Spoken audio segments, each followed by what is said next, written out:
Hello everyone and welcome to English creation. Guys, आज हम start करने लगे हैं प्ले जिसका नाम है जस्टिस और इसको लिखा है जॉन गाल्सवर्दी ने। इसका पहले एक प्ले स्ट्राइफ की मैं वीडियो बना के अपलोड कर चुका हूं। अगर आपने नहीं देखी है तो प्लीज चैनल पर जाकर वो जरूर देख लें। अच्छा, इस प्ले को स्टार्ट करने से पहले इसकी कुछ बातें हैं जो हमारे लिए समझना जरूरी है। So let's start. इसमें क्या होता है कि प्ले में he exposes all evil of the society like rigid divorce law, rigidity of society, solitary confinement and injustice done to prisoner।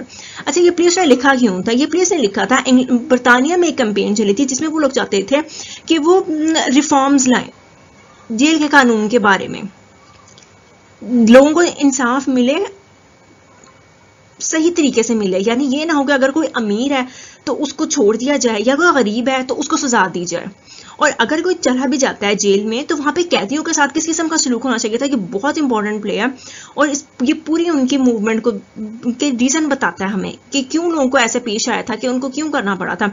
बताता है कि उनके लॉज जो थे उनमें रिफॉर्म्स लाना किस कदर जरूरी था और कितने बुरे कानून बनाए गए थे जो कि रिच पीपल जो थे उनको कितना सपोर्ट कर रहे थे, और सोसाइटी का उस चीज के बारे में कैसा रवैया था, यानी उनको लोग सपोर्ट किस तरह कर रहे थे। अब अमीरों को तो ये अच्छा लगेगा कि अगर कोई लॉ उनके हक में बना हुआ है, तो ये एक पूरी मूवमेंट थी और ये इसका इतना मोस्ट फेमस प्ले था कि इसने बहुत हेल्प की थी लोगों की अवेयरनेस में, जिसकी वजह से इंग्लैंड में रिफॉर्म आया भी।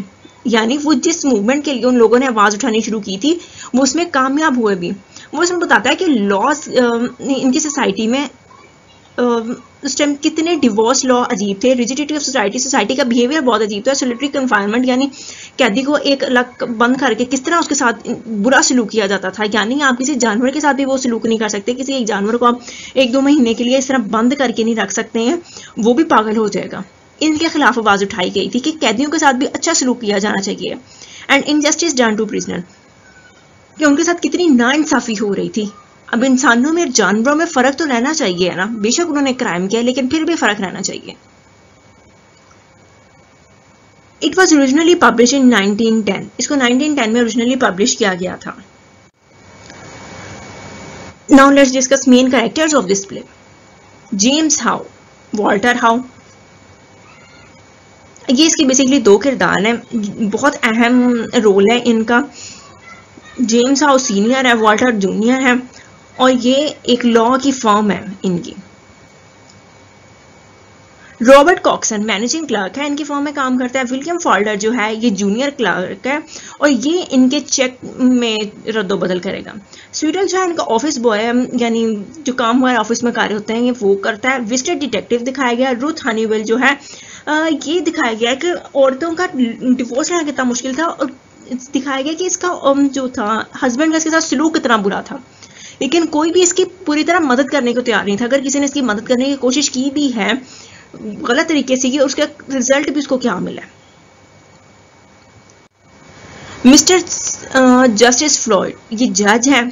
जब फेल्डर का मुकदमा लेकर जाया जाएगा तो ये इसकी हेयरिंग करेंगे। हैरोल्ड क्लीवर और हेक्टर फ्रॉम जो हैं ये दोनों वकील दिखाए गए हैं।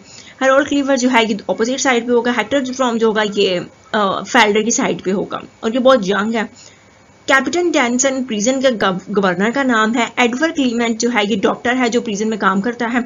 मोइनी क्लिफ्टन और ओकलेवी ये जो है ये तीनों दिखाए गए हैं प्रिजनर्स, यानी ये जेल में है, कैदी हैं, और इनकी कंडीशन कितनी बुरी है। इनके थ्रू से दिखाया गया कैदियों के साथ कितना बुरा सलूक किया जाता है। Now we are going to start act 1। अब एक्ट 1 कहाँ से स्टार्ट होता है? एक्ट 1 स्टार्ट होता है कॉक्सन के मैनेजिंग रूम में। ये अपने कमरे में बैठा हुआ वहां पे काम कर रहा है, पूरी तरह मगन होकर काम कर रहा है। तो क्या होता है कि इसके पास जो ऑफिस बॉय स्वीडल जो है ये आता है और इसको आकर बताता है कि एक पार्टी से मिलना चाहती है। बेसिकली पार्टी किससे मिलना चाहती है? वो फेल्डर से मिलना चाह रही है, और ये बड़ा इसको काफी अनयूजुअल सा फील हुआ क्योंकि इस तरह आना और ये मिलना अलाउ नहीं होता। लेकिन के बाहर किसी तरह से ये बुलाते हैं औरत को, तो ये देखते हैं कि ये तो एक लेडी है। अब ये आने वाली जो है इसका नाम रुथ हनीवेल है। इसका हस्बैंड इससे बहुत बुरी तरह से लूक करता है, इवन कई दफा वो उसको जान से मारने की कोशिश भी कर चुका हुआ है। ये फेल्डर के पास गई थी, इसके मतलब कपड़े फटे हुए थे, जख्म का निशान थे। उसने बताया कि उसने शराब पी और वो उसका तकरीबन गला ही दबाने की कोशिश कर रहा है, इसको मारने की कोशिश कर रहा है। इसकी इतनी बुरी कंडीशन है। अभी फेल्डर से मिलने आई है और ये कॉक्सन इस बात पे काफी एतराज करते हुए इसको इजाजत दे देता है फेल्डर से मिलने की। फेल्डर भी इस दौरान आ जाता है कि दोनों मिलते हैं, और यहाँ पे हमें इनकी बातों से पता लगता है कि दोनों कहीं जाने की तैयारी कर रहे हैं। वो उसको बताता है कि उसकी सारी तैयारी कंप्लीट वो कर चुका हुआ है, बस उसको वहां पे टाइम से पहुंच जाना है। वो उसको बताता है कि 11:45 पे वो बुकिंग ऑफिस के पास जरूर पहुंच जाए, वो ज्यादा लेट ना हो। अब ये बात और इसके करके दरमियान में कॉक्सन आ जाता है और वो जो रुथ हनीवेल है वो वहां से चली जाती है और सारे अपने काम पे लग जाते हैं। उसके थोड़ी देर बाद जेम्स हाउ भी वहां पे है और जो उसके दूसरे वाले जूनियर वाले हैं वॉल्टर हाउ वो भी वहां पे आ जाते हैं। तो इसी दौरान जेम्स हाउ जो फॉर्म के पैसे वगैरह के वो कैलकुलेशन सारी चेक कर रहे हैं तो वो नोटिस करते हैं कि एक चेक पे 9 की जगह 90 लिखा हुआ है, जहां पे 9 होना चाहिए था उसको चेंज करके 90 कर दिया गया, यानी 9 में TY का इजाफा कर दिया गया। ये बात उनके लिए काफी हैरत का बात होती है। वो वॉल्टर को बुला के पूछते हैं तो उसको इनको यकीन हो जाता है कि चेक में रद्दोबदल हो गई है और चेक जो है वो कैश भी करवाया जा चुका था। ये सारे परेशान हो जाते हैं, फौरन कॉक्सन उनको अंदर बुलवाते हैं। तो वॉल्टर बताता है कि उसने पहले ये चेक कॉक्सन को दिया था। तो कॉक्सन बताता है कि उसका खाना आ चुका था, वो गर्म था, वो उसको गर्म खाना चाह रहा था, तो उसने ये चेक जो है ये डेविड को दे दिया था। इस तरह होते होते पता लगता है हमें कि एंड पे फॉल्डर वॉज द पर्सन जो कि गया था चेक को कैश करवाने के लिए। अब ये 90 पाउंड, 9 से 90, तो ये काफी बड़ी रकम बन गई है। तो अब ये सारे परेशान हो गए हैं और ये यहाँ पे डिसाइड किया जाता है, ये फौरन किसी पे इल्जाम नहीं ठहराते हैं। पहले शक इनका जाता है डेविड पे जो कि ऑस्ट्रेलिया गया हुआ है, तो ये समझते हैं कि ये सारा कारनामा डेविड का है। लेकिन इससे पहले ये डिसाइड करते हैं हम जेम्स हाउ के वो बैंक के जो कैशियर है, बैंक के कैशियर का नाम काउली है, COWLE हुआ है काउली। तो ये डिसाइड करते हैं कि उसको बुलवाया जाए और वो आकर देखे और उससे बातचीत की जाए। वॉल्टर जाता है और जाके कैशियर को बुलवा कर ले आता है और कैशियर यहाँ आता है तो वो आकर सबको वो उसको जेम्स हाउस से बात करते हैं और वो उसको बताते हैं कि इस तरह उनके चेक में, वो उसे पूछते हैं कि उसे याद है कि उसने चेक इस तरह का कैश किया था। वो बताता है कि उसे याद है कि उसने इस तरह का एक चेक कैश करके दिया था। फिर जेम्स हाउस को बताते हैं कि इनके चेक पे रद्दोबदल की गई है, वो चालाकी के साथ 9 की जगह 90 लिख दिया गया और वो उसको कहते हैं कि ऑफिस में सब लोगों के चेहरे देखे और पहचानने के क्या इन हम में से किसी ने क्या ये शख्स को जानता है जिसने इसे चेक कैश करवाया था। तो कॉक्सन उसको ताकीद करता है कि फेल्डर बहुत डरा हुआ सा सहमा सा लड़का है, उसके साथ जरा नरमी से पेश आए। वो सारों के चेहरे देखता है और वो देख के बताता है कि ये इट वॉज फेल्डर, ये फेल्डर था जो उसके पास चेक लेकर आया था। फेल्डर को बुलवा लिया जाता है, अंदर के बुलवाते हैं, फेल्डर से पूछते हैं, फेल्डर अपना जुर्म कबूल कर लेता है लेकिन वो वादा करता है कि वो अपने पैसे वापस कर देगा। लेकिन जेम्स हाउ जो है ये बहुत कानून को मानने वाले दिखाए गए हैं, तो वो इस बात पे मुत्तफिक नहीं होते हैं। किसी तरह कॉक्सन भी ये ट्राई करता है और वॉल्टर भी कोशिश करता है कि उसकी मजबूरी को समझे, उस पर बहुत प्रेशर था इस वजह से उसने ये जुर्म किया। लेकिन जेम्स हाउ इस बात पे तैयार नहीं होते हैं और वो अब वहां पे बुलवा लेते हैं डिटेक्टिव विंस्टर को। वो आता है और आकर उसको पकड़ कर ले जाता है। यहां तक हमारा एक्ट 1 कंप्लीट हो गया। अब एक्ट 2 जो है ये सारा हेयरिंग का सीन है।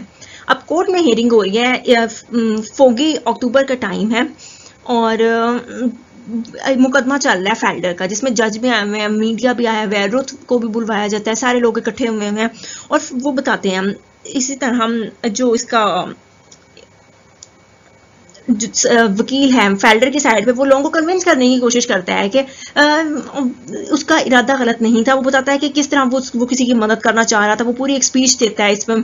और जो दूसरा इनका ऑपोजिट वकील है क्लेवर जो है वो भी कन्विंस करता है कि जुर्म तो आखिर जुर्म नहीं होता है और जिसने चाहे प्रेशर में आगे किया था। अगर एक इंसान बुरा है तो वो प्रेशर में आके बुरा काम करेगा, अगर इंसान बुरा नहीं है तो वो प्रेशर में भी बुरा काम नहीं करेगा। रोज को बुलवाया जाता है, वो बताती है किस तरह उसका हस्बैंड उसको मारपीट करता था, कितनी उसकी बदतरीन कंडीशन थी और वो किस तरह गई थी और उसके पास फेल्डर ने उसकी जान बचाई थी। ये सारा सीन जो है एक्ट 2 में होता है।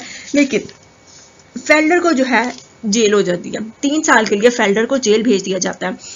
इस दौरान जज जो है ये मीडिया से कहता है कि औरत का नाम नहीं लिया जाएगा रिपोर्टिंग में, वो उसका नाम निकाल देते हैं और सारी जो है और कोई भी उसको बचाने में जो कामयाब नहीं होता है। और फेल्डर जो है ये बहुत डरा हुआ सा सहमा सा कमजोर सा लड़का दिखा है, उसको 3 साल की जेल हो गई है। अब जो है ये हमारा मेन सीन है बेसिकली। अब यहाँ से हमें पता लगता है कि जेल में कैदियों के साथ किस तरह का सलूक किया जाता है। अब यहाँ पे क्या होता है, जो फेल्डर है उसकी बहन आती है कॉक्सन के पास और आकर उसको कहती है कि वो जाए और किसी तरह जाकर पता करे उसका जेल में। तो कॉक्सन जो है वो डिसाइड करता है कि वो जेल जाएगा और वो फेल्डर से मुलाकात करेगा। फेल्डर जाता है वहाँ गवर्नर से जेल से मिलता करता है। कॉक्सन भी वहाँ पे कैदियों का इतना बुरा सलूक देकर काफी परेशान हो जाता है। तो यहाँ पे वो उसको बताता है कि उसको कुछ टाइम के लिए वो सेपरेट रहेगा। उसको ये सजा दी गई। यहाँ पे बहुत सारे कैदियों को सेपरेट रहने की सजा दी गई और वो इस टाइम में अब किसी भी विजिटर से मुलाकात नहीं कर सकते हैं। यहाँ जो जेल है यहाँ पे थोड़ा सा मसला हो गया था। एक कैदी ने भागने की कोशिश की, कुछ एक दो प्रॉब्लम्स और है जिसकी वजह से इन सब कैदियों को ये सजा सुना दी गई है, वो किसी से मिल नहीं सकते हैं। यहाँ पे कॉक्सन उसे बताता है रुथविल की सारी स्टोरी के बारे में, उनको कन्विंस करने की कोशिश करता है कि उसको जब उसको पता लगता है कि वो मतलब कोई उससे मुलाकात नहीं कर सकता, वो एक छोटे से कमरे में बंद रहेंगे, तो वो उसको बताता है कि मैं तो अपने डॉग के साथ भी ये सलूक नहीं कर सकता, क्योंकि इस सलूक में तो वो भी पागल हो जाएगा। जब ये कॉक्सन काफी इसरार करता है तो डॉक्टर को बुलवा के जाता है और डॉक्टर आकर बताता है कि जो फेल्डर है जेल में वो नर्वस जरूर है, लेकिन उसको कोई इतना खास सीरियस मसला नहीं है। अब ये ऑब्वियस बात है कि वो जेल में तो वो परेशान तो होगा, लेकिन उसकी कोई बहुत ज्यादा कंडीशन इस तरह की नहीं है।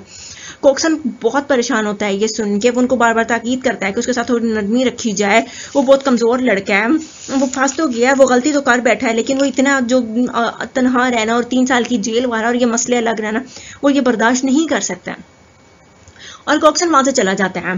फिर गवर्नर जो है ये कुछ प्रिजनर से मुलाकात करने के लिए जाते हैं, जिसमें सबसे पहले वो मोइनी से मिलते हैं। मोइनी के पास एक आरी निकली थी जो कि उसने बनाई थी, वो उसे उसका हालचाल पूछते हैं। इसके बाद क्लिफ्टन के पास चले जाते हैं, वो उससे पूछते हैं कि उसको कुछ आंखों का मसला चल रहा था।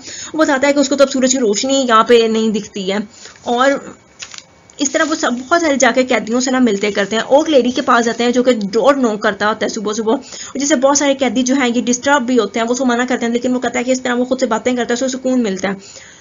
फिर वो फेल्डर से मिलते हैं और हमें दिखाया जाता है कि कितना बुरे कंडीशन में फेल्डर वहां बैठा हुआ है, वो कितना तनहा हो गया इमोशनली, साइकोलॉजिकली, फिजिकली, वो बहुत बहुत बुरी कंडीशन में, वो बहुत ज्यादा परेशान है।